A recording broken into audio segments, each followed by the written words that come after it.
Hey everyone, welcome to Aging Runner. I'm Dr. Chris Fielding, and each month I plan to read, write and run my way through my 50s, 60s, 70s, hopefully way beyond.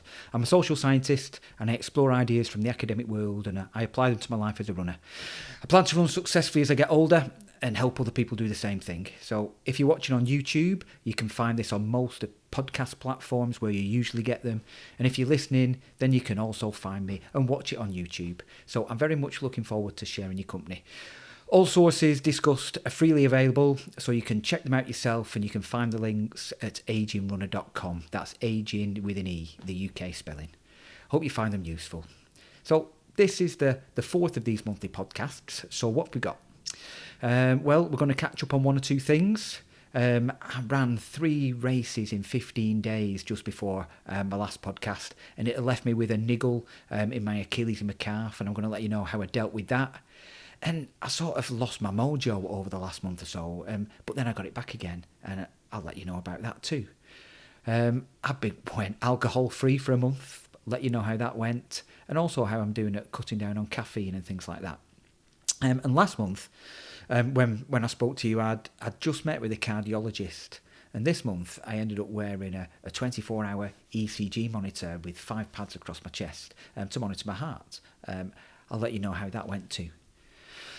And I'm going to point you towards 3 really interesting pieces of work which they all acknowledge that although running is generally beneficial for our health, too much of it may be detrimental. So we're going to look at one scientific paper on atrial fibrillation, another one which is a really large longitudinal study looking at ultra running, and there's this one amazing blog that I want to point towards by a blogger called Happy Aging Runner, who, although he's a novice blogger, is an absolutely superb scientist and writer, and I learned so much by reading it, and I think you would too. So here we go. How have the things been going? Well, I recorded the last podcast not long after I'd done the Chester Marathon, and before that, the week before that, I'd run a park-run PB, and then I ran a Chester Marathon PB as well, and I'd just run a 10k just before that, and overcooked it, and it left me with a calf Achilles niggle in my left leg. And the thing with me is I've been pretty much injury-free for such a long time that I thought I would just be able to shake it off, just get back running to normal, and it would just go away. But I didn't. I ended up struggling, and I ended up running with a bit of anxiety and a bit of worried that something would go. And I've not felt like that for a long time. And it took me back to maybe 15 years ago when I used to feel like that on almost every run, and it's just not a nice place to me. So I did what I eventually did, but then as well, and I took my shoes off and I ran barefoot, and I kind of put my money where my mouth is, because I've been saying for a long time that when I get a niggle, that the answer has always been to take my shoes off and run a little while barefoot. So that's what I did. And I ran consecutive days because that was our club challenge for October. My local club, we get points for different things each month, and this one was how many consecutive days can you run in October. And I ran consecutive days, but I ran as many of them as I could barefoot. And it just seems to work for me. And I'm not quite sure why. I can think about it and I can hypothesize about it. It may just be psychological. Whenever I run barefoot, I just run completely without fear. I know I'm not going to hurt myself, because what it does, it slows me right down. It makes me concentrate on my form and the way that I'm running. My cadence is actually pretty high anyway, because I've been running such a long time barefoot. I generally now have quite a high cadence. But I think it also, I don't run very far at the moment when I run barefoot, maybe a mile, maybe 2 miles. I think what it does is it just stretches me gently in all the right places, and it particularly round that lower leg area. And I know from experience that it works for me better than just rest. So if I just rest a week, I go back and I'm almost still the same. But if I run a mile barefoot each day really gently, it just seems to move me on, and those niggles just seem to melt away. So I ran about 20 miles a week from the marathon through the rest of October, but it felt like a rest, to be honest. I managed a club challenge. I ran every day in October, but I found myself drifting. I gained some weight. because my diet was all over the place. I just lost my mojo. But most importantly, I think my world didn't come to an end. From experience, and I've written about this and I've talked about it before, I've been careful not to attach all my well-being to running and to have some routine and connection to people outside of it. So I didn't run the Manchester Half Marathon, but I did sing at it because I'm part of a choir, and I joined a choir on purpose because that was something I could do even if I was injured. And it still gives me connection to people, and it's a really happy place full of laughter and chat. I still volunteer at Parkrun. I can do that when I'm not running. One runner, it was brilliant last week. One runner, it was a grim morning, and she came up to me and she just found me before the start. She said, "We're going to need you clapping for us this morning at the top of that hill." And I was clapping, keeping my hands warm mostly, I think, and doing this and blogging. So I'm managing to maintain that connection, even though I've had a niggle and my running hasn't been quite where I wanted it to be. And over the month, slowly and steadily, I think my niggles began to melt away. And I found myself on the start line of my first cross-country race for about 20 years or so. And I found myself there. I hadn't really run at all for 5 weeks, other than running every day, which seems a bit strange. But I hadn't really run with any effort for 5 weeks or so, and I'd gained some weight. But I just felt I needed to stop the drift, and I needed to jumpstart and shock my system. And it was a jumpstart, and it was a shock to the system. And what an event. It was absolutely brilliant. It was deep mud. By the time we got to our race at about 2:30, a couple of thousand runners had gone over the ground 3 times, because we were going round 3 times. And it was really deep mud. There was a half-mile section at the start, which was properly deep mud, well above your ankles. And we were slip-sliding for half a mile, and we went across that 3 times. I got to wear the vest for the first time of Horwich RMI, who were a really old traditional club round here. I've now joined that club so that I could do the cross-country, and I wore their vest for the first time. And, I ran hard. I really ran hard, and I puffed and panted my way around it.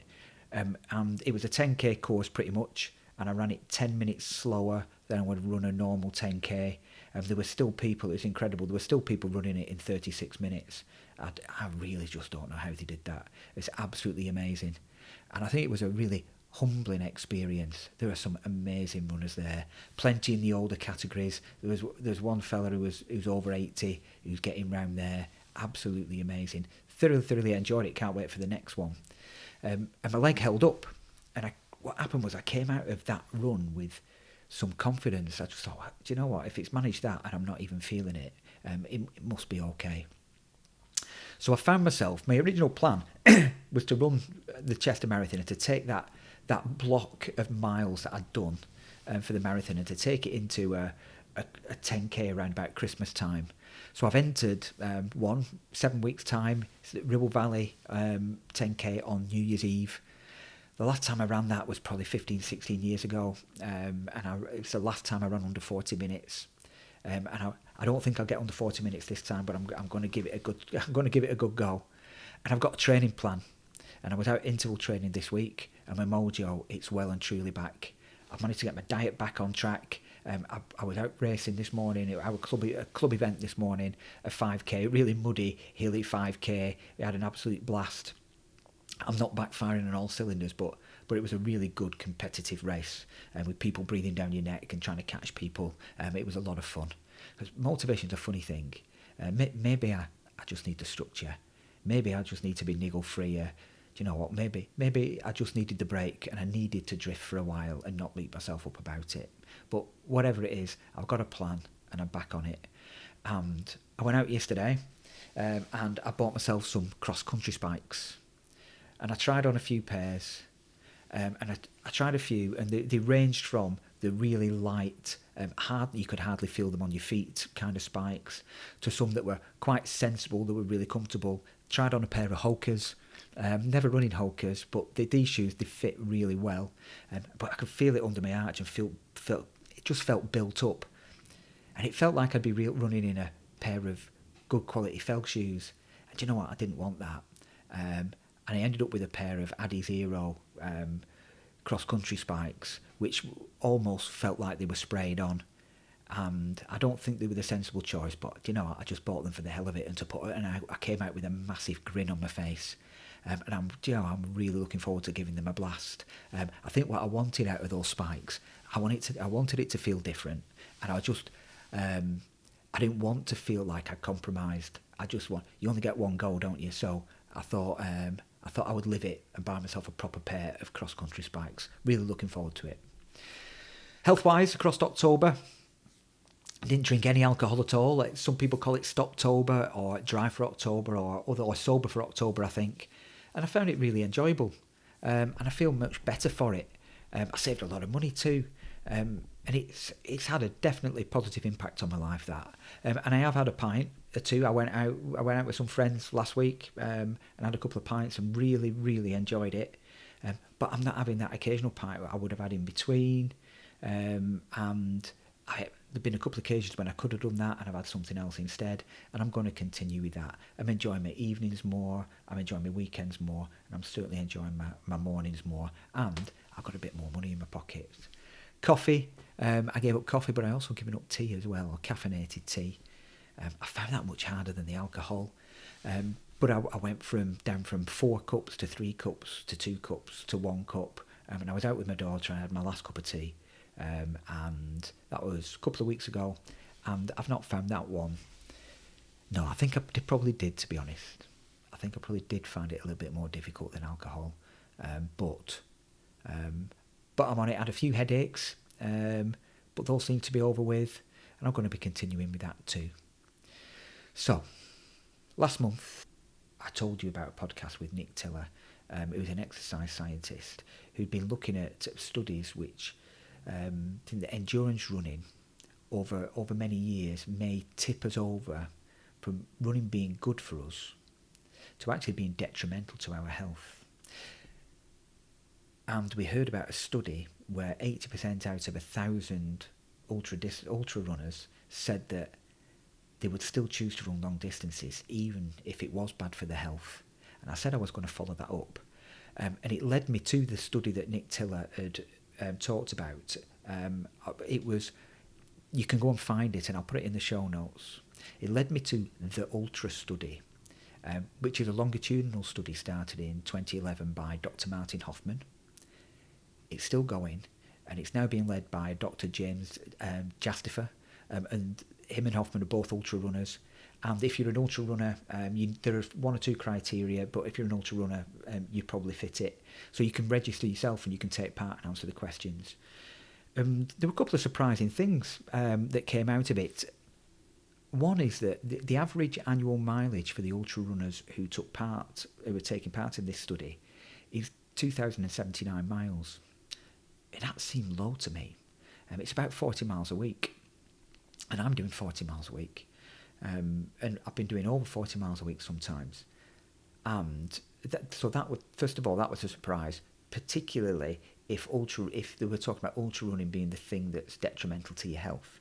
And I'm doing the same as or more than some ultra runners. That was interesting.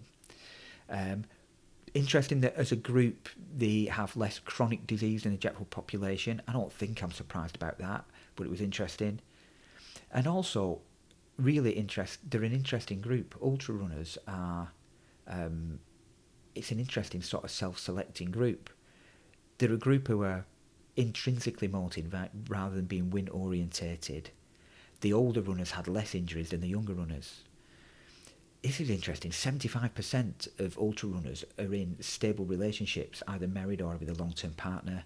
And 85% of them have been educated to either a first degree, so either a bachelor's or master's or doctoral level.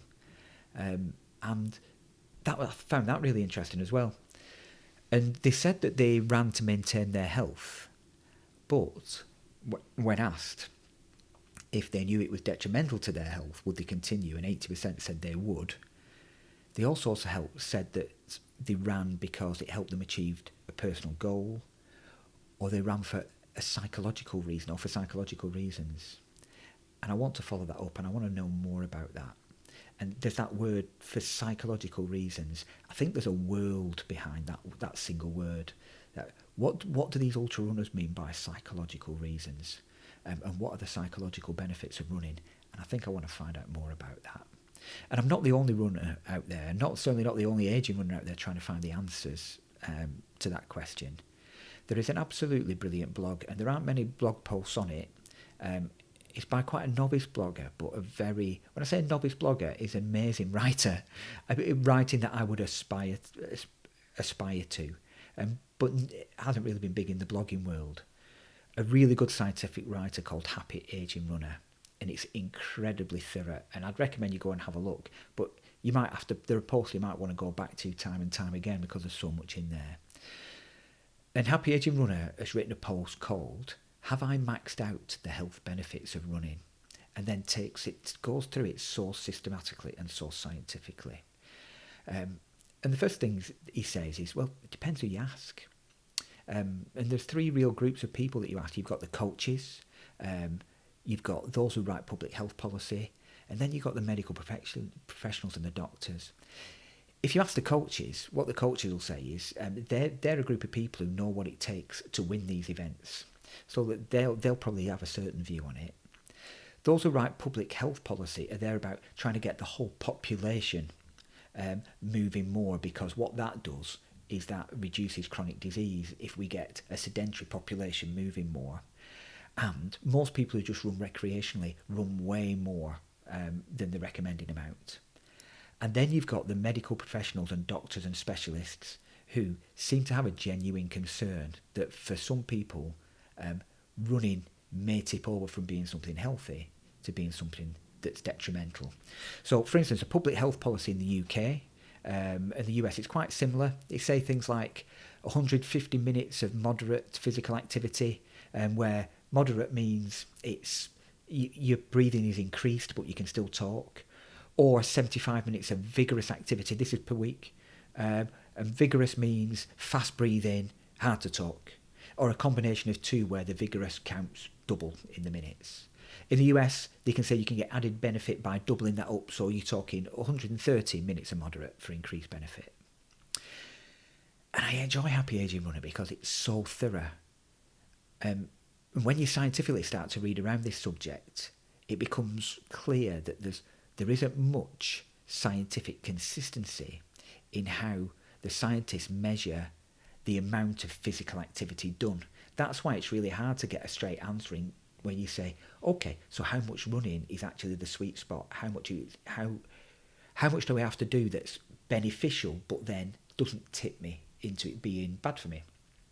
Really difficult to find that answer. The reason being is that scientists measure the intensity of physical activity in so many different ways. And Happy Aging Runner highlights three of the main ways, which are through VO2 max, through kilocalories or calories burnt, and then another one which I hadn't come across, which is metabolical equivalent tasks, or METs. And one MET, this is really good. I really like this way of thinking of things. So an inactive human who's lying down uses about one metabolic equivalent of task, one MET per minute, just lying completely still. If they were doing moderate physical activity, they'd be using about 3 METs a minute. And if they were doing sort of vigorous physical activity, they'd be doing 6 METs a minute. And there are lots of studies out there who use METs as a way of measuring physical intensity.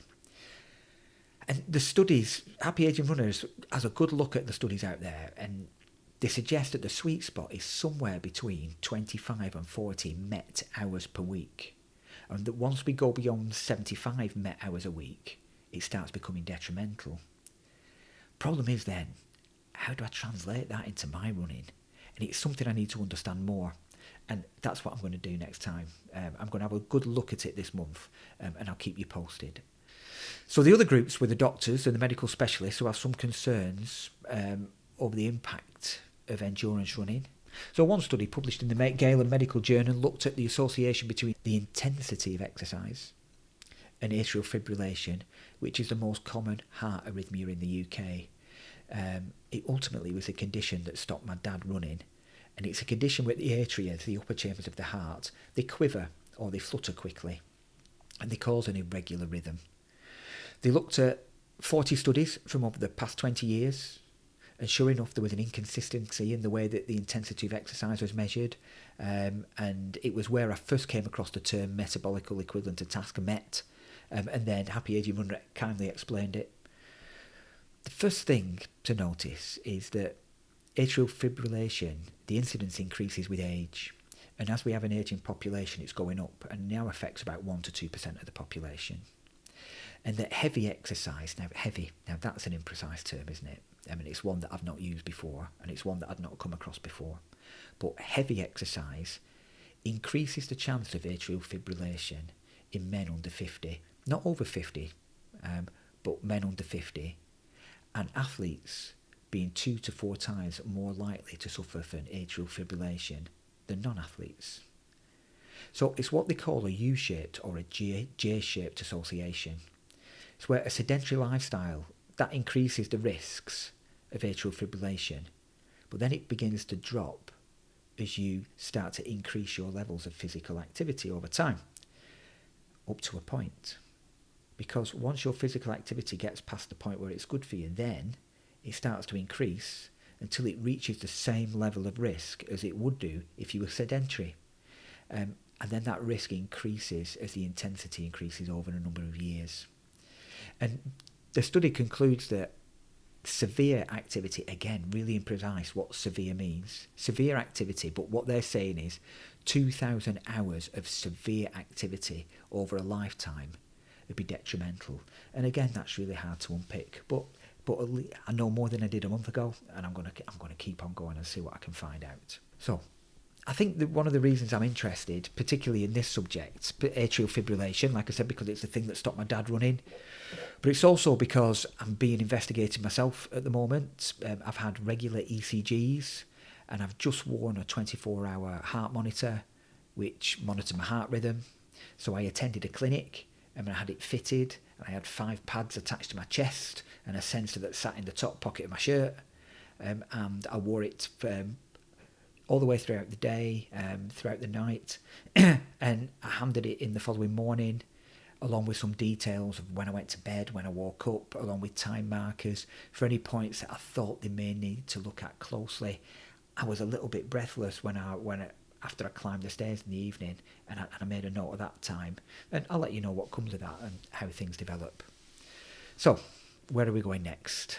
Well, I said I was going to follow up on a couple of things from this month. I'm interested in what runners see as the psychological benefit of running, particularly if they're willing to jeopardise their physical health in the process. And I'm going to start with a paper in the Journal of Aging and Physical Activity. This paper is fascinating. It argues that for some people, running alone can actually make them feel less lonely and not more lonely. And that for some people, running in a group can add to a feeling of loneliness. That's absolutely fascinating and not something I considered before. But for some reason, it resonates a little bit and it's drawn my attention. And I'm going to go through that paper and we'll have a really good look at it next time. I'm going to try and understand my level of running a bit more and whether I'm actually in a sweet spot of benefits or whether I've tipped over the edge and my running is actually doing me some harm, particularly if once New Year comes round, I'm going to look at running a 50 miler in about May because that'll involve quite a lot of training and quite a lot of intense exercise. And finally, I'm looking forward to this month coming up. Having lost my mojo and now got it back, I'm looking forward to training for the 10K that I've entered. And I feel like a new and exciting door is opening in my running life. I've joined a new running club. It's my second claim running club, but it's allowing me to take part in events that I wouldn't do before, and it also allows me to take part in track sessions. So this week I'm going down for my first ever track session. I've never been part of a track group before, and I'm really looking forward to it, and I'm going to let you know how I go on. So, for now, until next month, thanks for listening. We run, we chat, and we smile. Goodbye.